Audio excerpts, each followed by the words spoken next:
God works in mysterious ways. His greatest triumphs often sprout from the darkest depths. Such was the case with Joseph. Cast into the abyss by his own flesh and blood, he found himself at the mercy of a cruel fate. The betrayal cut deep. His brothers, consumed by envy, had ripped away his world. Now darkness surrounded him. The air, thick with the stench of despair, choked his cries. Above, the world seemed to fade away. The laughter of his brothers, a haunting echo, slowly dissolved into the bleak silence. Only the whisper of the wind remained. It carried a chilling message. He was alone, forgotten, lost. Unbeknownst to Joseph, his plight resonated through the heavens. Across the celestial expanse, whispers of concern rippled among the angelic hosts. They watched with heavy hearts.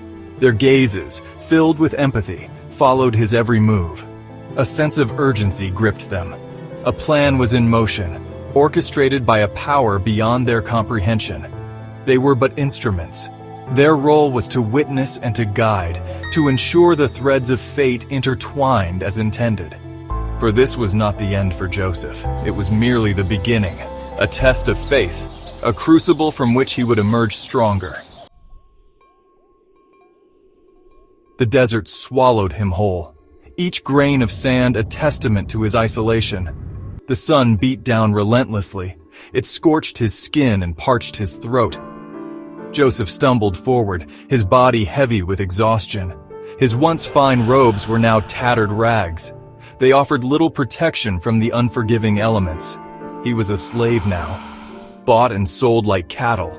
His dreams, his aspirations were nothing but a distant memory.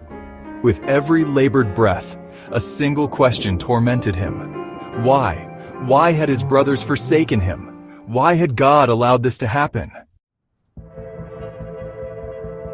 As darkness descended, a strange sense of peace settled over Joseph. He looked up at the star-strewn sky, a familiar sight from his childhood. He remembered sitting by his father's side, listening to tales of their ancestors, of Abraham, Isaac, and Jacob, men of faith who had walked this very land. His father's words echoed in his mind.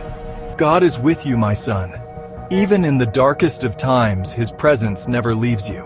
Hope, like a fragile seedling, sprouted within his weary heart. He clung to it desperately. It was all he had left. The journey ahead remained uncertain. He was bound for Egypt, a land of both wonder and fear.